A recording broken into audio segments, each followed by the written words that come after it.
Ohayo gozaimasu.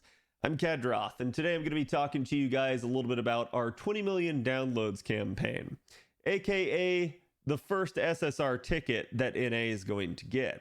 So this is going to be coming up in late April. Again, the dates might fluctuate some due to the fact that NA has its anniversary at a different time than JP does, which often causes them to shift the schedule a little bit forward some. As you guys know, they already announced we'll be getting 5.2 Lost Belt in March. This should happen right after that. So you're maybe not necessarily going to have it to help you right when it launches. 5.2 is reasonably difficult for a lot of people, but do keep in mind that if you were to say not do it right away, like a lot of people were, that's why Blue Cubes had to come out to help people rush to get done in time for 5.5. Maybe you'll be able to use your shiny new SSR in the process of doing 5.2. I'm going to go with you guys through this today and go with you through every single one of the units. My most successful video historically has actually been my 4-star ticket video that a lot of people always ask, are we going to get another?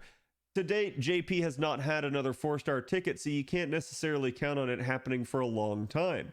But hopefully here, this 5-star ticket's going to help give you guys an idea of what to choose as we go forward. And I'm going to talk about how these units perform both now on NA as well as into the future with the way JP is going. So just to show you guys here, historically it happened on April 29th. This is going to be highly anticipated for NA as it'll be our first free SSR given to us. It happens at the end of the 2-week span here right after 5.2 comes out, so you guys can expect this probably somewhere mid to late April. There are some restrictions on this. You must, in order to be able to redeem it, have cleared Orleans. There is a time lock on the period by which you can redeem for about a month and 15-ish or so days there. Also, you do have 2 months by which to make your unit permanent, because when you first get them, they will be considered a temporary addition.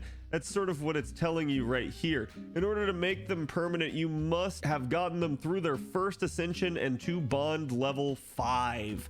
If you don't do that, you will lose the unit at the end of the campaign. So please make sure that you spend the time necessary to ascend your unit at least once and level it up. That is going to be level 50 and getting it through that ascension, as well as, again, bond 5. Think about it like a welfare in an event. It's just something you're going to have to do in order to make them permanent. And this was meant to stop probably botters and people like that from just generating a bunch of small accounts and selling them off. Hilariously, it didn't do that, but it still probably discouraged at least some of that practice by the general populace. The other thing to note here, guys, is if you are a whale, if you have NP5 of every single one of these units, you cannot get a USO. That's right. If you were to say have NP5 OG Saber here in exchange for her, you will not get a USO from this. So you cannot use it as a way to get a free USO. This is going to be a problem for some of the Leviathans out there. Ultimately, most people will not care about this, as very few people ever even get to see a USO in their account, let alone be able to take advantage of the conversion. So now, just to talk to you guys a little bit about the unit roster as a whole, it is all permanent 5 stars in the game up to this point, with a couple of exceptions. Those exceptions are Odysseus and Dioscuri. Part of the reason for that is if you actually look ahead here into the month of March, you will actually see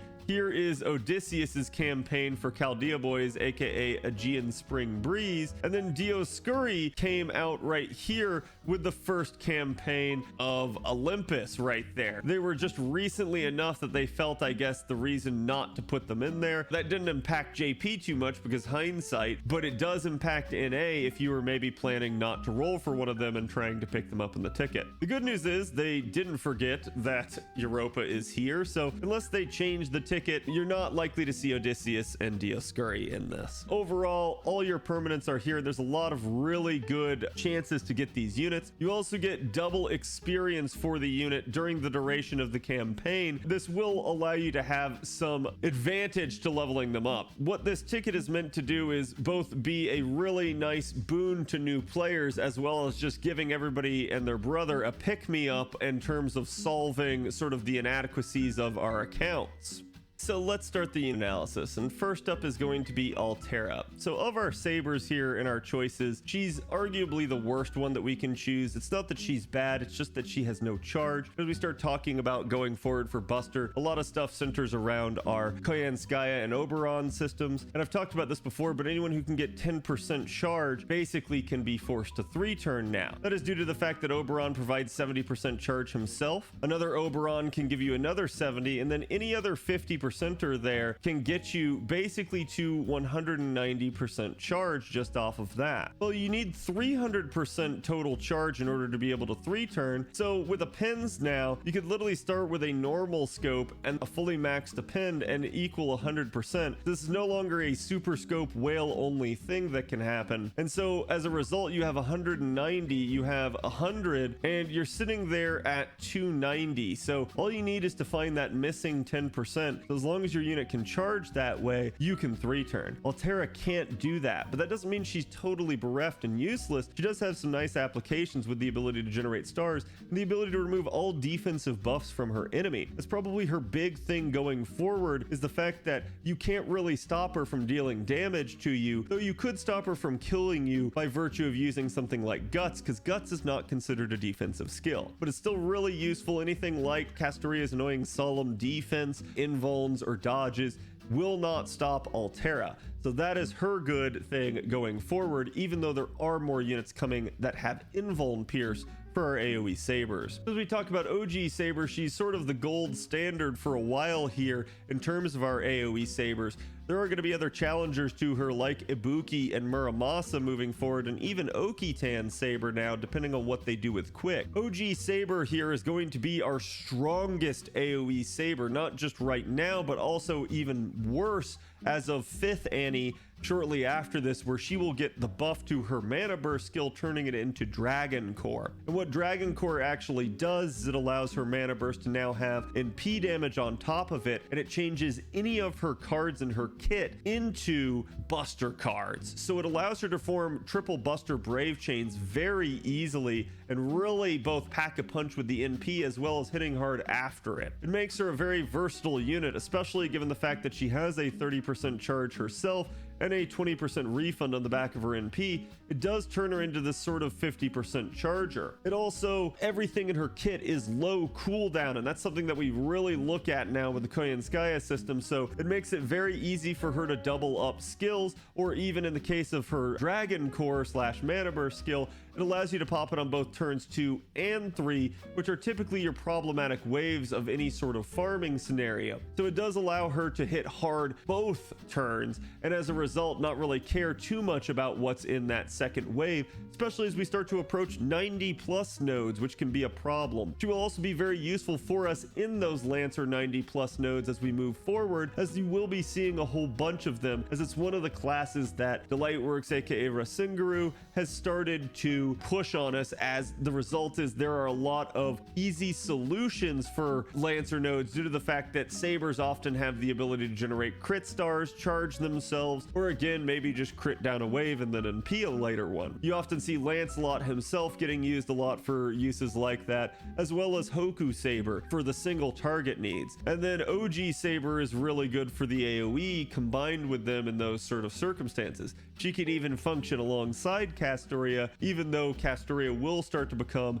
a bigger and bigger deal as we move forward here. Don't worry too much about units coming towards the end of the year. If you need something now, that's going to be your concern. So as we get to Mordred, the problem that we have with Mordred is, while she does have that really nice Apocrypha outfit now, one of the best costumes in the game, IMO, she does have some issues with regards to her gameplay. She's basically OG Saber, only without a lot of the firepower, in the fact that she can also charge herself 30% and refund 20% on the back end for NP, making her a pseudo 50%er. But then there's also the fact that she hasn't really gotten the same attention that OG Saber has had in terms of the upgrades. She does have some nice stuff in her kit, including defense up and debuff cleanse, which can be really useful at certain circumstances. And she does have a niche against Artoria faces, allowing her to deal extra damage, especially if you come up against a Lancer that happens to have that, like Lartoria or Lalter. her. But ultimately, outside of that, her damage has sort of fallen off in the face of people like Ibuki, like Muramasa, like Artoria herself, and she's more down at the lower threshold of damage capability. But if you like Mordred, she is still a solid option for you.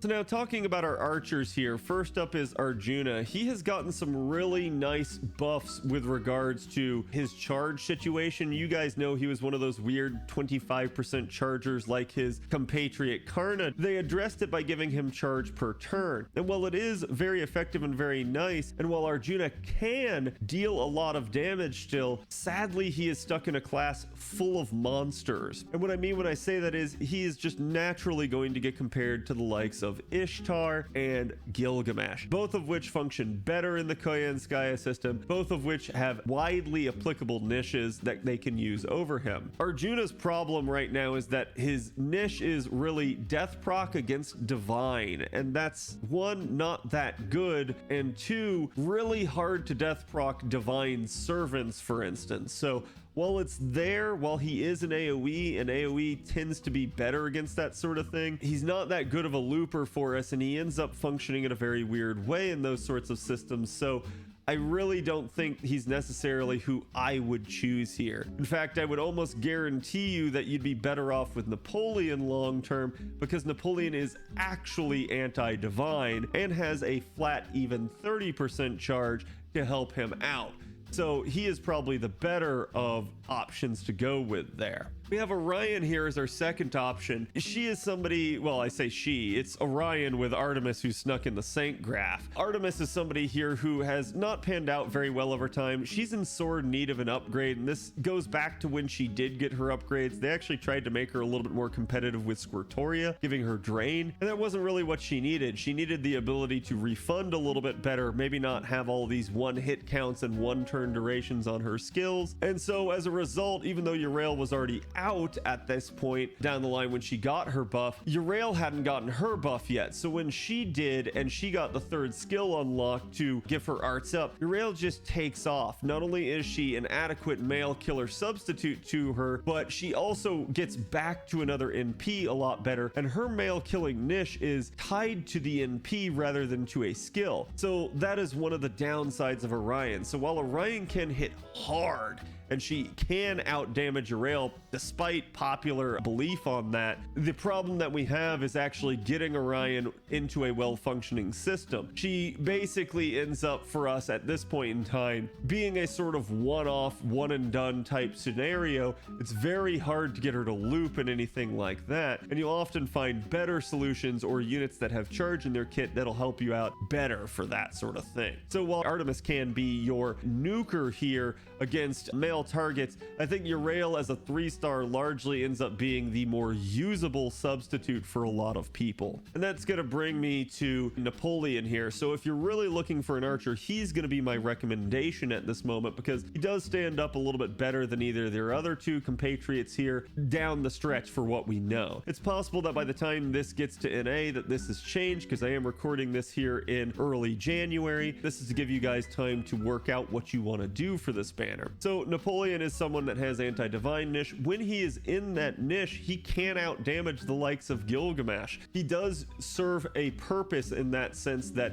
it's not just going to be Gilgamesh always winning that battle. When he is good to be used, he is going to be amazing, and even outside that niche, he can still do very effective damage and still has that 30% charge, which will work with him in the Koyanskaya system. So it's one of the reasons that I'm going to push you guys towards him if you want and need an archer from this.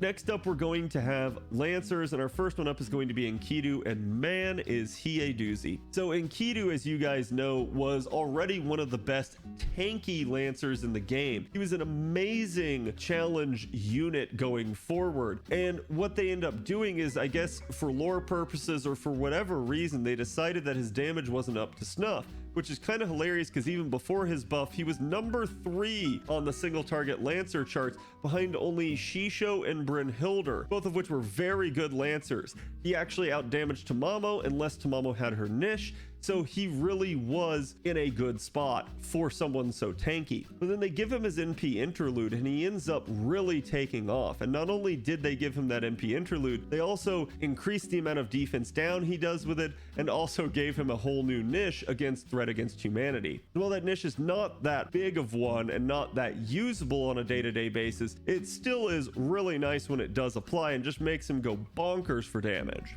But outside of that, he still hits like a Mack truck now with the NP. His best part about him is that, and he can stay alive for a long time in challenges, allowing him to be a very effective solo unit for us in the future. He also does stun divine enemies, so while he himself is not anti-divine, he does at least lock down divine enemies should you so choose. There is obviously Shisho, aka Scathich, which everyone will get angry about me about the pronunciation of the name, but I digress. She can stun everyone that she hits and she is anti-divine, but if you don't have her hanging around, you can certainly use Enkidu for that, and Enkidu will still outdamage her outside of her niche. So that is at least a good thing that Enkidu holds. Given the fact that he's such a hard unit to kill here, he may be one of the best options that you can take for a Lancer from this category. So now next up is going to be Karna. Karna is somebody that is anti-divine himself, much like Napoleon. Unfortunately, just like his counterpart Arjuna, he is stuck and saddled with this 25% charge. 25% charges, while they can be made to 3 turn, because like we talked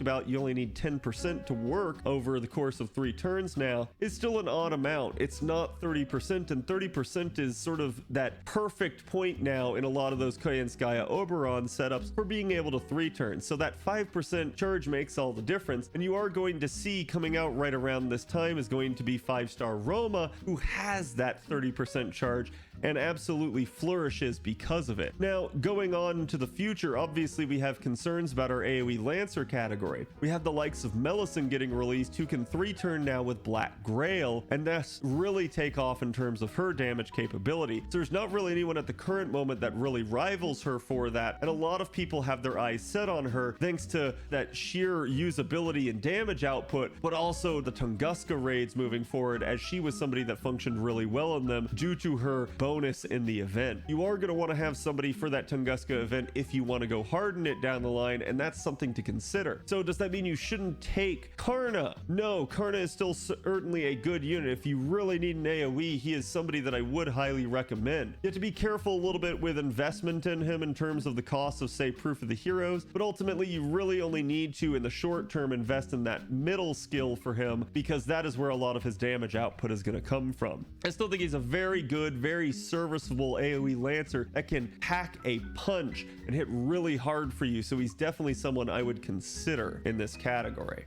And last we have Bradamante. Now Bradamante is stuck in a weird spot. 1, she's quick. 2, she's a looper that doesn't loop too well, and 3, she is hounded a little bit by the 4 stars behind her. So let's address each one of these. So 1 is the fact that she's quick. Quick as it is right now on the JP server is in a bit of a weird spot. It's not bad, but it's not as efficient as Buster or Arts for the most things, and still amongst that, as a looper, she really struggles in that system to be able to refund back to full. You often end up needing a plug suit and a 3rd support there to make it work, and while that's not the worst thing in the world, it definitely slows down comps, makes her at least a little bit less desirable from that standpoint. I still think she can do good work for you though. I think she does have some nice stuff in her kit, but ultimately where I see her having issues is a place that a lot of our AoE Lancers are having issues right now. Not just the existence of Melisson over the top of them, but also they're actually being caught a little bit and too close in terms of performance. They're 4 stars.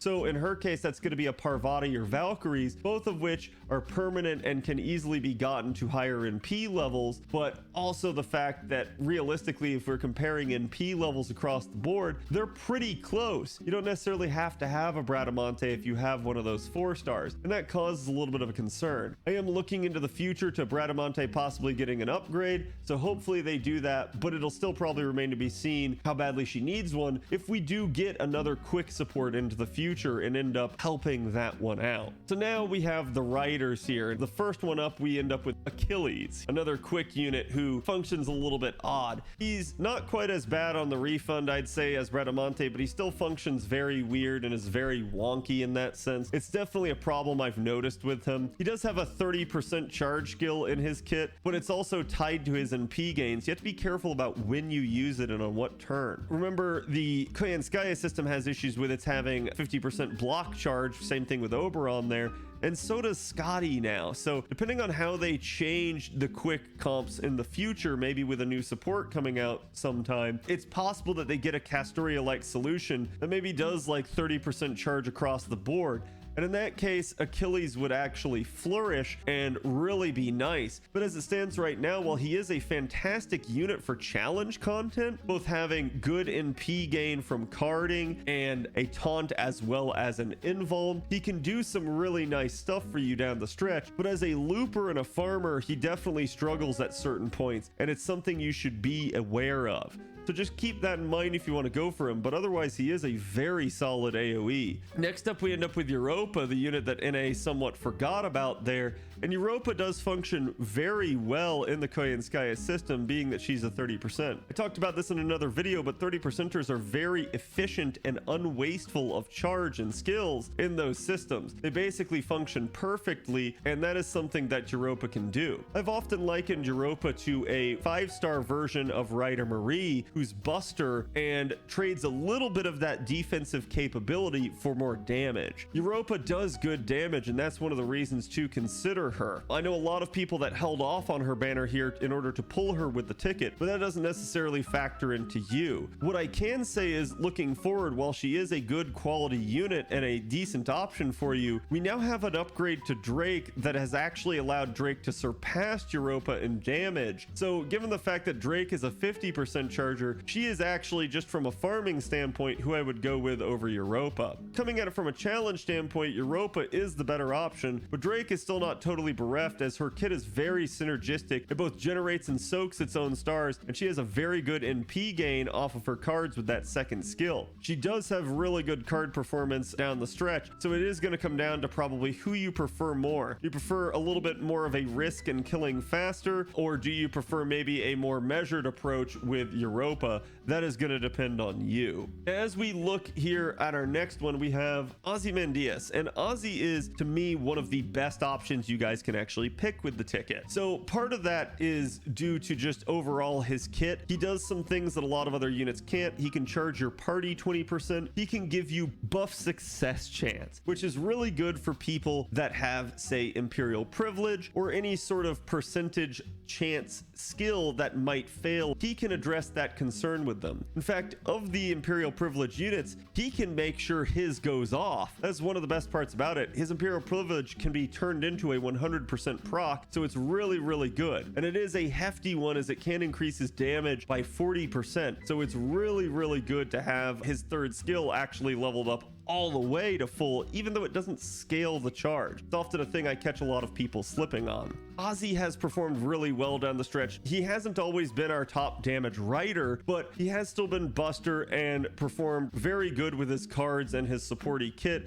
as well as NPing for a good amount. Now down the stretch, though, they have given him upgrades, and he has gone even more insane in terms of both being able to double up his skills with Koyanskaya, as well as having sunlight, field buffs, and just sort of separating from the pack. He's now our top damage single target rider as of the making of this video, and can really function well. Unless somebody's niches come into play, they're really not going to beat him in terms of performance. So in that sense, he's a little bit like the Enkidu setup there, even though he doesn't necessarily have the same sort of challenge survivability that Enkidu does. He still has self-healing, he still has defense thanks to that Imperial Privilege, so he is a quality unit, and I cannot stress enough that he should be a consideration for who you take. We already mentioned Drake here. 50%ers are in a little bit of a weird spot at the moment in the Koyanskaya system, but that just is due to the fact that 30%ers can sort of somewhat start with the same CE and thus be able to leverage maybe a little bit more damage due to the fact that they tend to be scaled a little bit better for that. They're scaled with that in mind, that they have less charge and thus they should do it slightly more damage. But that's not the case in Drake versus Europa, and this is just due to the fact that Drake's recent buff is really helped her pull ahead. I think Drake is a very quality pick here. The reason you don't see people using her a lot is not the fact that she is bad. It's actually due to the fact that so many people have used her that they have used her to death. They literally have maxed out their bond on her, and maybe she's not their favorite unit, so they don't bond grail her or something like that, but it is a reason why you don't see her too much. Also, we're not quite there on the NA server, as we still have to go through the entire couple of years here of Castoria, and it's still going to be a good unit to have. I do think Drake and Ozzy are definitely picks that I would consider, but Ozzy amongst them is probably the one I would go with in the Rider class, unless I just really didn't need a single target.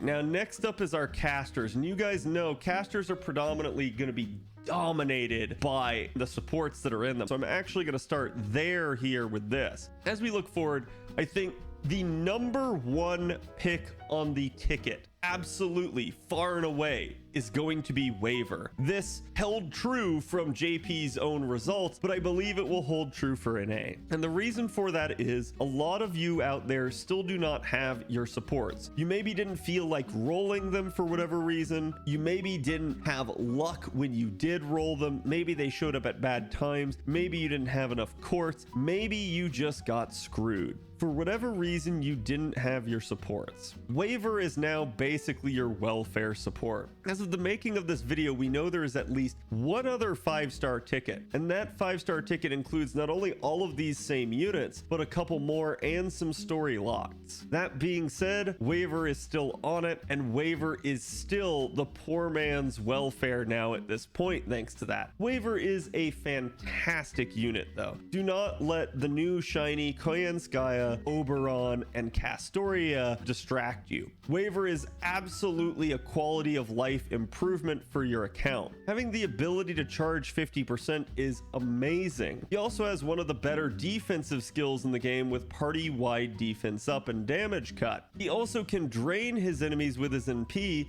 and stun and curse them, as well as applying a nice defense down to them to allow a follow-up NP from one of your damage dealers to really hit harder. Waver is ultimately an amazing unit both for stall and defense, as well as offensive support. A lot of you know that Reigns is going to be coming up and being a 50%er as well. And while Reigns gives 40% to one unit in terms of attack up, Waver gives 30% to the party in terms of attack up. So this makes him a better solution for when multiple people need to NP versus Reigns being better maybe for a single looper environment. But Reigns is also limited. So if you don't have a choice, you definitely need to grab this. I can't state this enough that if you don't have enough 50% chargers, Waver is a must for you guys on the ticket. It's one of these deals where I don't think anybody in the game really is a must-have. This is a single-player game. This is a PvE focused game, so we don't necessarily need to say that anyone is a must-have. But if there's anyone that's close, it's these sort of meta supports. And the reason for that is a lot of strategies and capabilities for your account will be locked behind not only having them, but also a support version of them. We see this a lot in Castoria and Koyanskaya systems, as well as Scotty, but it might not be apparent to you that yes, for a long time in the game, double Waver was also a requirement. And while that won't be as much going forward, you're still going to want to have your own, so that if you have, say, a Castoria and then you take a support Castoria, but somebody can't quite loop with them, you have Waver that you can put in the back line still as a nice 50% charger and somebody who can break up his charge in some really unique ways. That is one of the big advantages to him. So I cannot stress enough, you guys need to have your own Waver. If you're just starting out the game, if you're just watching this video and seeing and hearing about this ticket for the first time, he is probably the person that I would choose the most if you want gameplay out of this. If you do have him, you can safely ignore him. You do not need another copy of him. Just having Waver is already a big thing. Now, a lot of you guys may say, hey, I'm gonna take some waifu or husbando on here, and that is certainly a adequate way to go about this. I cannot tell you what to do in that regard. But if you're looking for gameplay, Waver is, if you don't have him, far and away the best improvement that you could choose. That being said, if you do, there's another consideration here that is Tamamo. A lot of people, when Castoria first came out, had this sort of knee-jerk reaction to Tamamo, thinking, oh, she's going to die, she's not going to be useful in the future, and man, have those people been wrong. Not only does she still survive, she actually thrives in challenge environments alongside Castoria, as both of them covered the deficiencies of the other. Castoria gives charge for the party, Castoria gives NP gain, Castoria gives arts up, and Castoria gives invulns and solemn defenses to protect. She also cleanses, but she doesn't heal. Tamamo heals, Tamamo reduces cooldowns, Tamamo still charges, Tamamo has defense for herself to stay tanky and not die just due to hits and chipping away over time, and Tamamo still has a spot heal with her arts up and the ability to drain an enemy as well as give the party NP damage up, another buff type that Castoria doesn't cover. So they actually work really well together, and for that reason alone, I can definitely say that you will want her over time. There are certainly some comps where maybe we're stally, maybe we are not able to just kill this in 3 turns that Tamamo functions really well for. But even then, maybe your unit just struggles to loop, and maybe Tamamo gives you both that additional refund from the arts up as well as additional firepower from the NP damage up that she can provide. So maybe you have a double Castoria Tamamo setup that really helps you moving forward. I would not sleep on Tamamo, especially if you don't have her, especially if you already have Waver. She is definitely somebody that you should really pay attention to on this ticket and is going to be one of the other top choices. Now, that being said, we come to our other damage dealing casters here. First of which is Anastasia. Anastasia is a really nice 50% charging AoE arts based caster. I do really like her. She's got some good stuff going for her. The biggest problem that I foresee is she hasn't held up well over time due to the lack of attention that she's gotten. She still can function well for you, especially if you like her and you're going to use her a lot, but I do find that she is sort of getting caught from behind by the likes of Helena, a 4-star that is a unit that people can start the game with, who now on JP is a 50% charger herself, as well as units over the top of her like Da Vinci that have gotten upgrades, like Summer Umu that have the Invuln Pierce and fit in the Buster system. This is the problem that I have with Anastasia. Anastasia has had 2 interludes and still not received any sort of upgrade, and she desperately needs one to keep pace with her other 5-star components. That is something that I think they really need to do with her in the future. If you like her, go ahead and take her. She is not a bad unit, but yes, just understand that it's going to be a while before she gets her upgrades since she still doesn't have them on JP. Next up, we have Sanzang here. If you need a single target caster, the absolute go-to for what I would choose. We are now done with Oniland and its reruns, so you're not getting a welfare single target caster anymore. As a result, you can't rely on shooting caster to bail you out, and your only other option available to you is 3-star Medea, who is infamous for how bad her damage output is. Hilariously, in the Castoria system, Medea can do some really nice stuff, including buff removal even though it's after her NP, and looping to just sort of machine gun rattle her NPs. So her low damage becomes less of a concern with that setup, but it still is a concern. What we see with Sanzang is not only the ability to really amplify her damage and work in a Buster synergistic setting for good output, but also the ability to charge herself back and do it a second time in rapid succession. This makes her a very good solution to break bars and annoying fights that maybe can't be taken out with 1 NP alone. But you can also look to her kit as another source of strength for her. Her kit has now gotten an upgrade to give her basically party-wide charisma, but it also has a taunt to make enemies hit her to help her get even more NP charge after her first NP, as well as NP gain for the party to help that out even further in terms of her capability of trying to get to another NP. So I do really like that. On top of that, she also has party-wide debuff immunity for 1 turn. And you might be thinking, well, it's only 1 turn, it's not that strong. But there is a fight immediately in 5.2 that will basically make people really wish that they had debuff immunity. She is really good for annoying assassin bosses in that sense. And it's one of the things I really like about her is her ability as a DPS, as a damage dealer, to lock that sort of thing down and at least allow the healers maybe in the party or stallers to have some time to work. It definitely makes it so that she can't be interfered with in her process nearly as much, and is a really good thing for her. You might consider her against someone like Ilya, but well, Ilya does have a 50% charge buff coming down the line. That was sorely needed for Ilya and really helped Ilya come back into the conversation, because post Sanzang's charisma buff, Ilya was basically just considered to be, while still out damaging Sanzang, too close for comfort, especially given the fact that Sanzang had the charge skill to do her NP twice. So while Ilya has gotten a lot better, Sanzang still has a 1.5 years until we reach that point and has more charge than Ilya and functions really insanely. So she is absolutely somebody that is great for just going 0 to 100 really quickly, but also perhaps starting out with charge, NPing, and then charging back again. So it's one of the things that really helps her stand apart and makes her a good choice. I cannot emphasize her enough as another good unit you should consider in the likes of Ozzy and stuff like that, where she might not be your go-to over the supports, but if you already have those bases covered, she is certainly someone I would consider, especially for an account that does not have anyone other than Medea.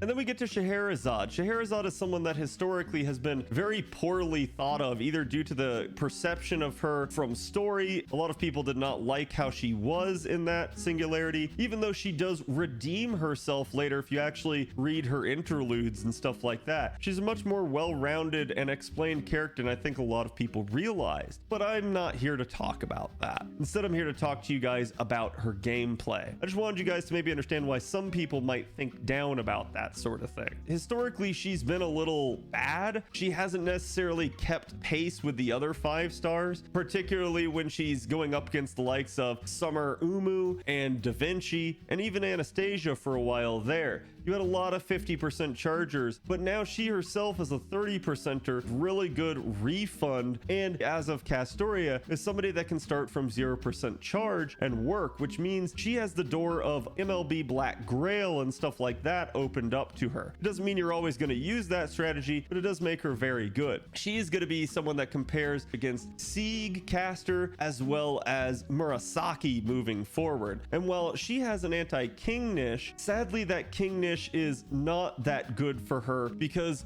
there's not too many assassins, which is going to be her wheelhouse, that have that niche. Instead, a lot of riders, which are going to be counter to her, have that. So it's more one of those things where, yes, it's there. It could be useful to you depending on who you're fighting, maybe Berserkers or something like that, or maybe even just a neutral damage. But at the end of the day, the niche is not what's really going to set her apart. In fact, the other casters are going to be better for that sort of thing, with Murasaki having demonic and Sieg even having dragon, which is still not that useful at times, but still going to be more useful than, say, king. If you're coming off the back of the Apocrypha rerun, she is someone I would definitely not pick because you will have Sieg a welfare at NP5. But if you maybe are starting the game fresh and don't have Sieg here, she is going to be a good choice because she can be that refunder for you in the Castoria system. In fact, I might even take her over the likes of Anastasia with the way the things currently lay out. So now talking about assassins,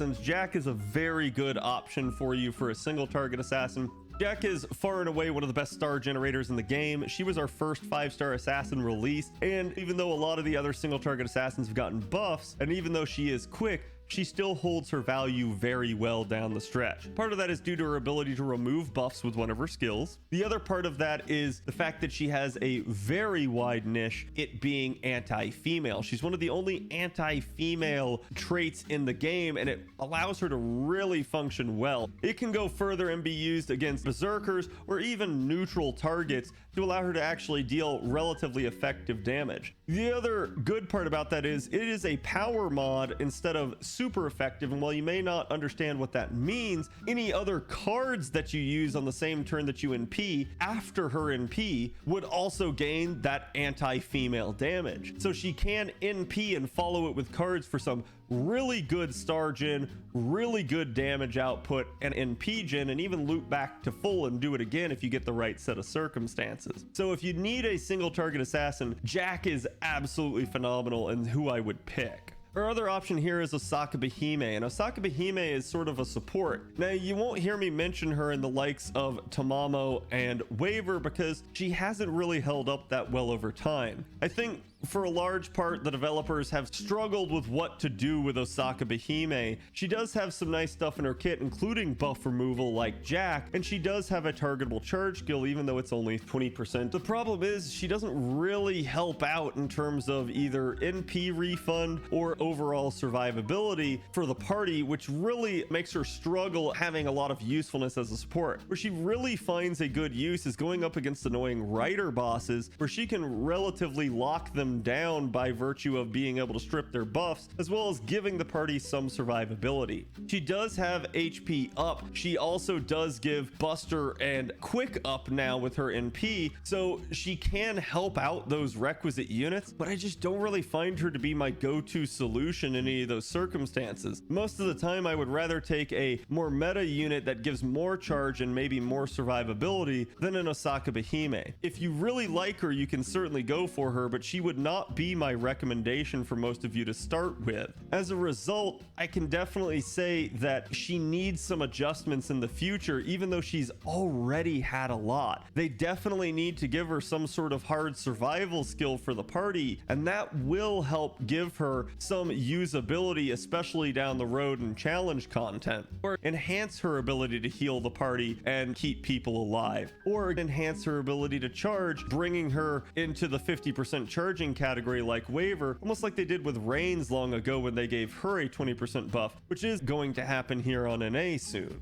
Now let's move to the Berserkers, and first up we can see Vlad, somebody that a lot of people have, one, been pretty wishy-washy on over time. Historically, he's been pretty weak, even though he does fit into some nice comps, including a very special comp with Waver and Tamamo, where he actually had Drain himself in his kit via his vampirism, thus allowing him to form a sort of super stall team where all three of the units had Drain, and there was charge and healing abound, as well as his own guts to help keep him alive, making it a very stally but effective damage nuking comp for challenge content. Now what we see going forward is Vlad has gotten both an NP interlude that he sorely needed, as well as a second NP interlude, as he is our first unit in the game to get that. Part of the reason for that is because the actual damage modifier scaling of his NP was purposefully gimped from the very beginning of the game. So the first NP interlude almost helped address that and put him on normal circumstances, and the second finally gave him an appropriate NP interlude. So now he's at a status where he kind of should be, but a lot of people have looked towards Galatea as a bellwether against him. Galatea came out and was immediately better than him in the circumstances of damage output. He still had a case to be made for himself in terms of better refund, especially via carding and kit that way. But then immediately after Galatea releases, he gets another interlude there that really helps him take off and makes him the go-to. I think as we start heading towards Castoria systems, Castoria is not necessarily going to be able to protect him as well as that Tamamo and Waver comp could. You could do something like Tamamo, Castoria, and Vlad for some really effective damage. It just might not have the same level of drain that the Waver did, but due to the fact that Castoria's NP helps you invalidate that, we don't care if the enemy gets an NP off in that sense, and we can really bring force to bear no matter what enemy type it is, thanks to Vlad being a Berserker. I do like Vlad in that sense, especially moving forward. I think he will function very well in Castoria systems. Is that necessarily going to be something you have to have for your account? No, but if you do need a single target Berserker here, he is your only option, and he does perform adequately. He does have 30% charge.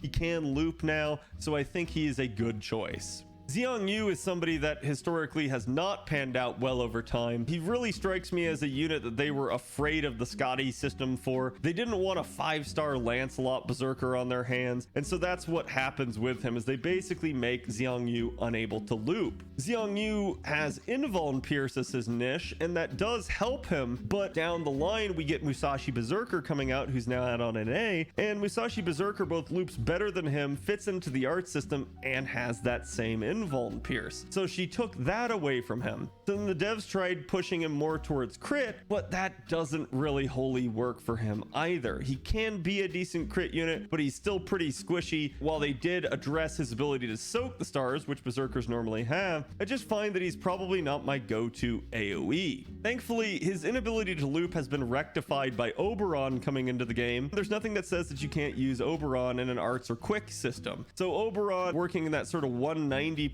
setup that we mentioned at the get-go with Altera, can obviously work here for Xiang Yu and allow him to 3-turn. But that is still pretty far into the future, so I'm not sure he's who I would go with, and I think I would try to find a better solution to AoE Berserker, including the likes of someone like Fran as a 4-star. I think you will have decent options there if you just look to your low stars, so I wouldn't necessarily go after Xiang Yu.